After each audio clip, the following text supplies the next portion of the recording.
appears leftist lawmakers are ramping up their tensions when it comes to pushing back against the Trump administration. Quite frankly, they're getting pages out of Antifa playbooks, and it looks like they're almost working with Antifa. Apparently, New York lawmakers stormed a detention facility in New York, downtown Lower Manhattan. 11 of them got arrested outside. 77 were detained. Listen to them chanting. Say it loud, say it clear. Immigrants are welcome here. Say it loud, say it clear. Immigrants are welcome here. Say it loud. My mother and So that gives you a little look of just how dopey they actually are. Well, they warned them, you'll be arrested. And that's exactly what happened. If you refuse to leave on the federal regulation, I'm here you're going to be for my arrested. fellow neighbors who have been kidnapped off the street, being led by a fascist president. It's absolute ridiculousness, okay? If you refuse to leave on the federal regulation, I'm here. you're going to Just come back to me, guys, here for a second, okay? It's out of control what Democrats are doing, all right? Out of control. It amounts to obstruction of justice. ICE agents are simply trying to do their jobs, keeping people safe, and these lawmakers, all Democrats, are playing to the cameras. This is the ICE director in New York, cut 38. Well, look, I think this keeps happening because of the dangerous rhetoric that the Democrats continue to push against our law enforcement officers who are enforcing immigration law. Our officers go out every day, choose to put the American people first with the support of President Trump and Secretary Noem. These protests are not going to stop us, but I think everyone needs to know that the people these Democrats are defending are murderers, rapists, MS-13 gang members, and the list goes on and on and on. All right, so it's not just in New York either.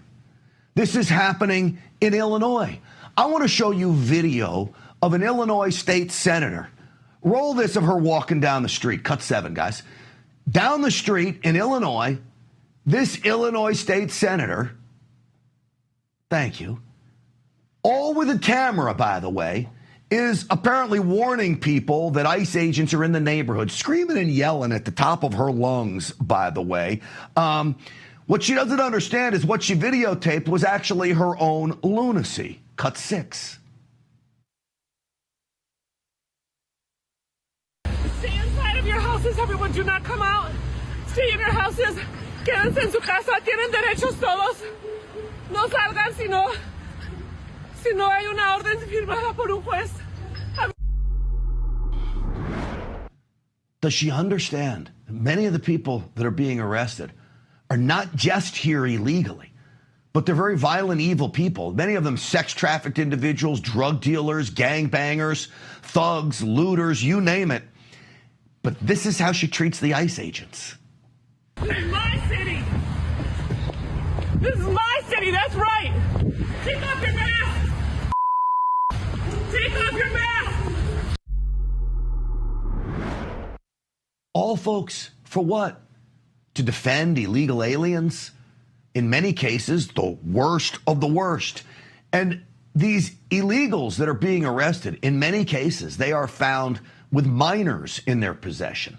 Minors where the parents aren't around, no one knows how they got here. Wait until you hear how many Tom Homan says ICE agents have already found, rescued, really. That was priority 1. So they've already located just under 25,000. Some of these children were fine with parents just hiding because they don't want to be deported. But many were in sex trafficking. Many we found in forced labor. Slavery. I mean, forced to work ungodly hours, not going to school, working ungodly hours, and of course not getting paid, being abused. So, we've rescued thousands of children. This is all proof, by the way, that Joe Biden's administration was the most prolific sex trafficking organization on the face of the earth. Hundreds of thousands of children are literally still missing. Tom Homan again. President Trump is committed. I'm committed that we're not going to stop looking for these children until we find every single one of them or run down the leads. And unfortunately, 27 of these children have since died. So we're not giving up. This is the main priority for the Trump administration. We'll keep going at it. All right. What they're doing, these ICE agents, are literally saving lives. Yet Democrats and Antifa appear to be working together. Let's move now to gangbangers in Chicago. At least that's who they're protecting. And these folks are more, I don't know, you call them rioters, obstructors of justice, whatever it may be. They're causing all kinds of problems for ICE agents, as you see on their screen. Going after them, going after their vehicles. Again, this is in Chicago. Now, this woman you're about to see is actually running for Congress. No surprise, as a Democrat.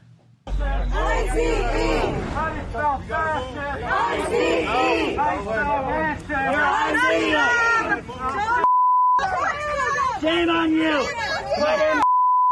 Don't touch me! Don't touch her! Shame on you! Shame on you! Shame on you! Think about this, folks. It's grandstanding. ICE agents now have to worry more about her than they do about the criminals they're trying to move around and get to a deportation facility or get deported out of the country. And they have to deal with people like that. And she wants to be a lawmaker. My Lord. With me now to discuss all of this, former Border Patrol agent and vice president of the National Border Patrol Council, Art Del Cueto, is back with us. Art, welcome to the program. Thank you, Grant. I appreciate you having me on. And just for clarification, I'm no longer with the Border Patrol Council, so I'm not VP out there anymore. I'm working for a different organization. All right, sounds good. So former, we're grateful, obviously, Art, for your service to this country, especially as a Border Patrol agent, and congratulations on retirement. But I do want to hit you up about all this stuff because over the last few days, I don't know, it feels like Democrat lawmakers are escalating the attacks on ICE agents, and really the lunatics, whether it's Antifa or whoever, are taking their cues from these Democrat lawmakers. No, and that's what it is. Look, I don't remember any of these people, any of these protesters or these politicians or candidates. I don't remember them coming down to the border when, you know, the drug traffickers were dropping off minors and children over the fence into the United States, where they were literally bringing them down by a rope and just dropping them off in the United States. I don't remember any of that. I don't remember seeing them at our schools trying to stop the fentanyl crisis on the drugs that are flooding our schools because of the drug trafficking from Mexico. So I don't remember any of that. But to the point is, now that they're in the positions that they are, especially the politicians, they know perfectly well, Grant. All they have to do is get with CBP, DHS. They ask for a tour. They want to see the facilities, and they can do that. Like many of the Republican congressmen did so during the Biden administration. But they don't want to do that because that doesn't get you extra likes on their social media. That doesn't get you that wow factor. The only reason they're doing it this way is because they have an agenda. They want the wow factor. They want to look like they're so valiant by attacking our law enforcement. But as we've said before, all they're doing is they're fighting for the rights of criminals. And I will add, when I hear that immigrants are welcome here, that gives me a good feeling because I'm an immigrant myself. Am I welcome here, or is it my narrative that they don't like? Well, certainly I know from you, Art, and me, if you come here legally, everybody's welcome here. That's what right. we want. And the bottom line is a wall, extra enforcement of illegal immigration has no effect, zero, on legal immigration. But the Democrats will never tell you that.